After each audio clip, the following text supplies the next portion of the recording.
எனக்கு அன்பான கர்த்தருடைய பிள்ளைகளே, எல்லாரும் எப்படி இருக்கிறீங்க? இன்னைக்கு தொடர்ந்து சாத்தானுடைய தந்திரங்களை நம்ம பார்த்துட்டே வரோம். அதுபோல இந்த சர்ப்பத்தினால பாதிக்கப்பட்ட அது சபையா இருக்கலாம், தேவனுடைய பிள்ளைகளா இருக்கலாம்.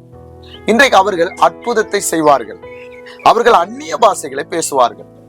இன்றைக்கு நீங்க ஆவிக்குரிய மண்டலத்துல இல்ல, தேவனுக்கும் உங்களுக்கும் உறவு இல்லைன்னா சர்ப்பம் உங்களையும் வஞ்சித்தரும். அன்னைக்கு ஏதேன் தோட்டத்துல யாரை வஞ்சித்தது? ஏவாள வஞ்சித்தது. அவள் பாருங்க, அந்த பழத்தை இச்சித்து விழுந்துட்டு, அவ்வளவுதான். இன்னைக்கு சில சபைகள் அந்த சர்ப்பத்துல மாட்டி வெளியில வர முடியல. சில தேவனுடைய பிள்ளைகள் 10 வருஷமா 12 வருஷமா ஆனா அவங்க சபைக்கு போறாங்க, விழுந்தது தெரியல. சர்ப்பம் எப்படி கட்டி வச்சிருக்குன்னு தெரியல. அதனாலதான் வீட்டுல கணவன் மனைவி பிரிவு, சமாதானம் இல்லாத சூழ்நிலைகள். அதுபோல இன்னைக்கு அந்த கட்டுல இருந்து எப்படி வர்றன்னு தெரியாம இன்னைக்கு அங்கலாய்க்கிறாங்க. நீங்க நல்லா கவனிங்க, இந்த சர்ப்பத்தினுடைய பாருங்க ஸ்பிரிட் பிடிச்சு அது சபையா இருக்கலாம், யாரா இருந்தாலும் அவர்களுக்கும் வல்லமை உண்டு. ஏன்னா வெளிப்படுத்தல் 16வது அதிகாரம் 13, 14 படிங்கம்மா. அப்பொழுது வலு சர்ப்பத்தின் வாயிலும் மிருகத்தின் வாயிலும் கள்ள தீர்க்கதரிசியின் வாயிலும் இருந்து தவளைகளுக்கு ஒப்பான 3 அசுத்த ஆவிகள் புறப்பட்டு வர கண்டேன். அவைகள் அற்புதங்களை செய்கிற பிசாசுகளின் ஆவிகள். அவைகள் பூலகம் எங்கும் உள்ள ராஜாக்களை சர்வ வல்லமையுள்ள தேவனுடைய மகா நாளில் நடக்கும் யுத்தத்திற்கு கூட்டி சேர்க்கும்படிக்கு புறப்பட்டு போகிறது. கவனிங்க, வலு சர்ப்பத்தின் வாயிலும் அப்படின்னா இந்த சர்ப்பத்தினுடைய வாயிலிருந்து தவளை கொப்பான 3 ஆவிகள் புறப்பட்டு வர கண்டேன்னு சொல்றாரு. இந்த 3 ஆவிகள் தவளை கொப்பான, அதான் இன்னைக்கு அந்நிய பாஷைகள். ஆவியானவரால பேசப்படுறது அது அந்நிய பாஷை, பிசாசுகளால பேசப்படுற பாஷை தவளை பாஷை. பாஸ்டர், எங்களுக்கு எப்படி தெரியும்? நாங்களும் அந்நிய பாஷை தான் பேசுறோம். நீங்க திடீர்னு சர்ப்பத்தின் கிரியைன்னு சொல்லி எங்களை என்ன செய்றீங்க, சோர்வடைய பண்றீங்களேன்னு ஒருவேளை நீங்க நினைக்கலாம். உங்க அந்நிய பாஷை பேசும் பொழுது நல்லா கவனிச்சு பாருங்க, அடுத்த கட்டத்துக்கு உங்களுக்கு புது புது வார்த்தைகள் வரல. ஒரே வார்த்தையவே 10 வருஷமா பேசுறீங்க, 5 வருஷமா பேசுறீங்க அப்படின்னா நீங்க சர்ப்பத்தின் கிரியைக்குள்ள கட்டப்பட்டு உங்களுடைய பாசைகள் தவளை கொப்பான பாசையா இருக்கு. அதைத்தான் இங்க சொல்றாரு. ஆவிக்குரியவன் சகலத்தையும் நிதானிக்க கடவான். இன்னைக்கு பிசாசுடைய கட்டுகளுக்குள்ள இந்த சர்ப்பத்தினால வஞ்சிக்கப்பட்டவர்கள் அந்நிய பாஷையில புது பாசைகள் பேச முடியாது, ஏன்னா வராது. ஆவிக்குரிய மண்டலத்துல கர்த்தருக்கும் அவனுக்கும் உறவு இருந்தா தானே புதிய புதிய பற்பல பாசைகள் பேச முடியும். ஏன்னா அந்நிய பாஷைன்றது பேச பேச ஆவியானவர் நிரப்பி நீங்களும் கர்த்தருக்கும் பாருங்க தேவனுக்கும் பக்தி விருத்தி உண்டாக புது புது பாசைகள் வந்துட்டே இருக்கும். ஆனா உங்களுக்கு 10 வருஷம் 15 வருஷம் நீங்க சபைக்கு போறீங்க, எல்லாமே செய்றீங்க, ஏன் அடுத்த கட்டத்துக்கு போக முடியல? தவளை பாஷை என்ன செய்றீங்க, பேசுறீங்க, சர்ப்பம் உங்களை கட்டிருச்சு.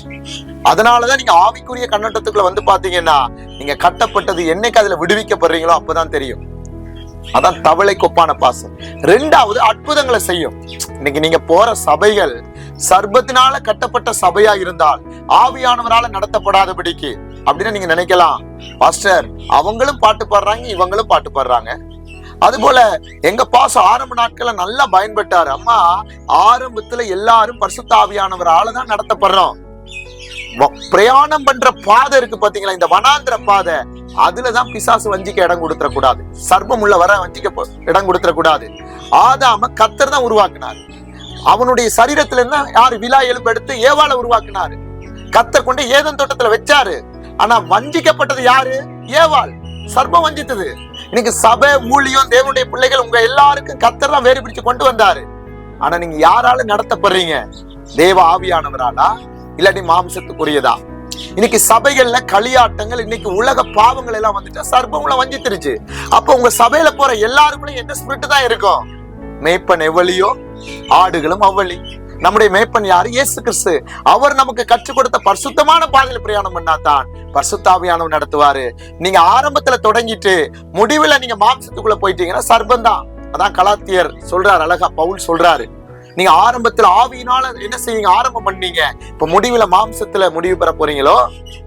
ஏன்னா இன்னைக்கு சில சபைகள் சர்ப்பத்தினால கட்டப்பட்டதால ஜனங்களும் கட்டப்பட்டிருக்காங்க. இன்னைக்கு நான் பாக்குற எல்லா பிள்ளைகளையும் பார்க்கும் பொழுது ஒரு சில பிள்ளைகளை நல்லா கவனிங்க, அவங்க 10 வருஷம் 20 வருஷம் போறாங்க சர்ச்சுக்கு, ஆனா சர்ப்பத்தின் கட்டுல இருந்து விடுதலை இல்லை. ஏன்? இப்ப போற இடம் அப்படிப்பட்ட இடம். நீங்க அதான் நிதானிக்கணும். அந்த ஜனக்கூட்டத்துல அற்புதம் நடக்குது, இங்க ஹீலிங்ஸ் நடக்குது, போய் நீ இழந்துடாத ஆத்மாவை. அதான் ஏசப்பா பிசாசுகளை துரத்தும் பொழுது ஒரு சம்பவம் நடக்குது. இவங்க சொல்றாங்க, அவர் பெயர் சபையில என்ன செய்யறாராம், பிசாசுகளை விரட்டுறன்னு சொல்றாரு. நீங்க நல்லா எடுத்து வாசிங்க. எங்கன்னா லூக்காக்கு எழுதின பாருங்க சுவிசேஷம் 11வது அதிகாரம் 18-19 படிங்க. சாத்தானும் தனக்கு தானே விரோதமாய் பிரிந்திருந்தால் அவன் ராஜ்யம் எப்படி நிலை நிற்கும்? இப்படி இருக்க பெயல் செபுவை கொண்டு நான் பிசாசுகளை துரத்துகிறேன் என்கிறீர்களே, நான் பெயல் செபுவினாலே பிசாசுகளை துரத்தினால் உங்கள் பிள்ளைகள் அவைகளை யாராலே துரத்துகிறார்கள்? நல்லா கவனிங்க. இப்ப ஏசப்பா விரட்டும் போது அங்க ஒரு சம்பவத்தை பாக்குறோம். நல்லா கவனிங்க. இன்னைக்கு நீங்க சர்பத்துல கட்டப்பட்டிருக்கீங்கன்னா, சர்பத்துல கட்டப்பட்ட சபைகள் இன்னைக்கு ஆவியானவர் இல்லாத சபைகளுக்கு நீங்க போகும்பொழுது அந்த ஆவி வெளிப்படாது. ஏன்னா 2 பேரும் ஒன்னா தானே இருக்கிறீங்க. அங்க போனா எப்படி ஆவியானவர் கிரியை செய்வார்? இல்லையே. என்னைக்கு ஆவிக்குரிய சபைக்குள்ள போறீங்களோ அங்க உங்களால நிக்க முடியாது, கட்டுகள் உடைக்கப்படும். இப்ப ஆண்டவர் தான் சொல்றாரு, நான் பெயர் சபையில விரட்டன்னு சொல்றியே, பிசாசு எப்படி துரத்துவான்? சரி, நான் தான் அப்படின்னு நீ சொன்னா என்னுடைய பிள்ளைகளை யாரு? தேவ ஆவியானவரால தான் நம்ம பிசாசுகளை விரட்டுறாங்க அப்படின்னு அங்க கேட்கிறாரு.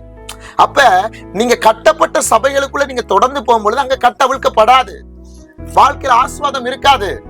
ஆனா என்னைக்கு நீங்க ஆவிக்குரிய பாருங்க மண்டலத்துக்குள்ள பிரயாணம் பண்ணி தேவனுக்கும் உங்களுக்கும் உறவு புதுப்பிக்கப்படுதோ அன்னைக்கு சர்பத்துக்குள்ள வேலை இல்லை. நல்லா கவனிச்சு கொள்ளுங்க. இன்னைக்கு நிறைய சபைகள் பிசாசால இயக்கப்படுது. ஒரு சிலதுதான் தப்பிக்குது இன்னைக்கு ஆவிக்குரிய மண்டலத்துல. ஒண்ணு பணத்துல விழுது, பொருள்ல விழுது, இச்சையில விழுது. சர்பத்தினுடைய கிரியைகள் நிறைய இருக்கு. அது நான் ஒவ்வொன்னா சொல்ல போனா இந்த நேரம் பத்தாது. ஒவ்வொரு ஸ்பிரிட்டையும் நீங்க ஆவியில இருந்தா தான் நிதானிக்க முடியும். பிரைஸ் லார்ட் சொல்ற எல்லாரையும் நம்பிடக்கூடாது, அந்நிய பாஷை பேசுற எல்லாரையும் நம்பிடக்கூடாது. ஆவியில நிரம்பி அவர் ஜெபிக்கும் பொழுது அந்த அனல் உனக்கு படுதா, ஆவியானவர் நடத்துறாரு, அதை பார்க்கணும். ஏன்னா ஒரு சம்பவம் இருக்கு பாருங்க பைபிள்ல. மார்க்கு எழுதின சுவிசேஷம் பாருங்க, எடுத்து வாசிங்க. 5வது அதிகாரம் 15வது வசனம் படிங்க. இயேசுவினிடத்தில் வந்து லேகியோனாகிய பிசாசுகள் பிடித்திருந்தவன், லேகியோனால பிசாசு பிடித்திருந்தவன் வஸ்திரம் தரித்து உட்கார்ந்து புத்தி தெளிந்திருக்கிறதை கண்டு பயந்தார். நல்லா கவனிங்க. புத்தி தெளிந்திருக்கிறதை கண்டு. லேகியோன்னா பாருங்க, அநேக பிசாசுகள் உள்ள இருக்கு. 2000 பன்றி கூட்டங்கள் காலி. நீங்க அங்க போய் படிச்சு பாருங்க, காலி. ஆனா இப்ப ஜனங்கள் பார்த்து ஆச்சரியப்படுறாங்க. இவன் இப்படி ஆஸ்வதிக்கப்பட்டிருக்கானே, நல்லா இருக்கானே, புத்தி தெளிந்திருக்கிறானே. இன்னைக்கு பிசாசு உங்களை கட்டி இருந்தா புத்தியை தான் கட்டுவான், சிந்த மண்டலத்தை கட்டிடுவான். அதனால நீங்க வேற மண்டலம், அவன் மண்டலத்துல வாழ்ந்துட்டு இருப்பீங்க. என்னைக்கு உங்க புத்தி தெளியுதோ, எப்படி புத்தி தெளியும்? வசனத்தை உட்கொள்ள, ஆவியானவருடைய அனுபவத்துக்குள்ள என்ன செய்ய நீங்க வர, ஆவியானவரோட அனுபவம் உள்ள பிள்ளைகளோட நீங்க பழக, ஆவிக்குரிய மண்டலத்துக்குள்ள நீங்க வரத்தான் இந்த சர்பம் நமக்குள்ள இத்தனை நாள் நம்முடைய புத்தியை கட்டி வச்சிருக்கா, இல்லாட்டி பிசாசு நம்மளை எதிரெல்லாம் பலவீனப்படுத்தி இருக்கிறான்றது உங்களுக்கு தெரியும். அதனாலதான் இன்னைக்கு புத்தி மயக்கம் அடைஞ்சிருக்கிறதாலதான் இன்னைக்கு ஜனங்களுக்கு தெரியல. இன்னைக்கு நீங்க உங்களை ஆராய்ச்சி பாருங்க, என் புத்தி கட்டப்பட்டிருக்கா, என் சிந்தை கட்டப்பட்டிருக்கா? அப்ப அதுல இருந்து விடுதலை செய்ய என்ன செய்யணும்? ஆவிக்குரிய சபைகள்ல நீங்க போகணும், ஆவிக்குரிய பிள்ளைகளா மாறணும், காத்திருந்து தனிமேல செபிக்கணும், வசனத்தை உட்கொள்ளணும்.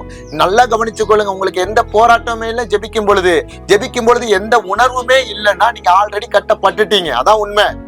ஒரு ஜெபிக்கிறவனுக்கு போராட்டம் வரும். ஜெபிக்கிறவனுக்கு உன்னால ஜெபிக்கும் பொழுது பாருங்க சரீரத்துல அவனுடைய தாக்கங்களை உணர முடியும். அப்படிப்பட்ட உணர்வு எந்த ஆவிக்குரிய கிறிஸ்தவனுக்கு பாருங்க தேவனுடைய பிள்ளைகளுக்கு வரலையோ அவன் கட்டப்பட்டு பல நாட்கள் போயிருச்சு. ஆனா நீங்க நினைக்கிறீங்க நான் கிறிஸ்தவன் தான், நான் ஆவிக்குரியவன் தான் அப்படின்னு நீங்க சொல்லிக் கொள்ளலாம். ஆனா உங்க சிந்தை கட்டப்பட்டிருக்கு. அவன் பல வருஷமா கூக்குரல் இட்டு பாருங்க, இந்த லேகியோன் பிசாசு பிடிச்சவன், அவன் புத்தி தெளிந்திருக்கிறத பார்த்து ஜனங்கள் ஆச்சரியப்படுறாங்க. இன்னைக்கு இந்த வார்த்தையை யாரெல்லாம் பார்த்துட்டு இருக்கிறீங்களோ, நீங்க எந்த இடத்துல கட்டப்பட்டிருக்கிறீங்க, அந்த கட்ட அவளுக்கு நீங்க என்ன செய்ய போறீங்க? அதனால இன்னைக்கு உங்களை ஒப்பு கொடுங்க. ஏன்னா தவளை கொப்பான பாருங்க பாசைகள் என்ன செய்ய முடியும்? பிசாசு பேச முடியும், பிசாசும் அற்புதங்கள் செய்யும். இது காலம், கடைசி காலம். நீங்க வஞ்சிக்கப்பட்டு போயிடக்கூடாது. ஏன்னா ஒரு வசனத்தை எடுத்து படிங்க. மத்தேயுக்கு எழுதின சுவிசேஷம், நீங்க எல்லாரும் பைபிள் தட்டுங்க.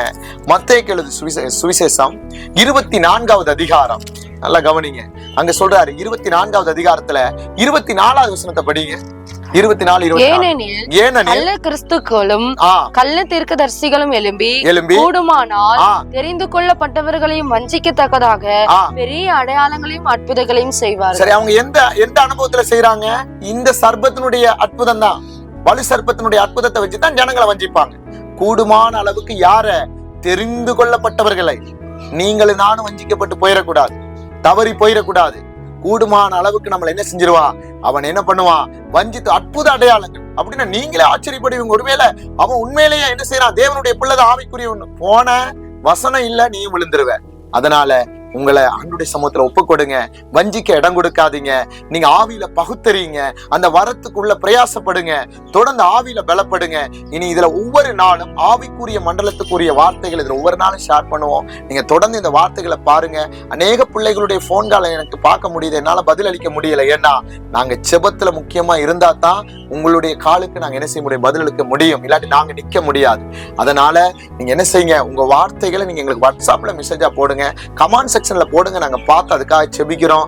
நீங்களும் எங்க ஆன்லைன் பிரேயர்ல கலந்து கொள்ள விரும்பினா, நீங்க தொடர்ந்து ஆவிக்குரிய மண்டலத்துக்குள்ள பிரயாணம் பண்ண விரும்பினா, நீங்க எங்க வாட்ஸ்அப்புக்கு நீங்க கலந்து கொள்ளணும்னு விரும்பினா அதை போட்டு எங்களுக்கு லிங்க் அனுப்புங்கன்னு சொல்லி ஷேர் பண்ணுங்க. இந்த வார்த்தைகளை பாக்குறது மாத்திரம் இல்லாம கமெண்ட் பண்ணுங்க, லைக் பண்ணுங்க, மத்தவங்களுக்கு ஷேர் பண்ணி விடுங்க. கர்த்தர் பெரிய காரியத்தை செய்வாரு. இதுல எதுல எல்லாம் நீங்க கட்டப்பட்டு இருக்கிறீங்களோ அதை நீங்க என்ன செய்யுங்க, தெரியப்படுத்துங்க. கர்த்தர் நிச்சயமாய் என்ன செய்வாரு, கட்டவிழ்ப்பார். God bless you.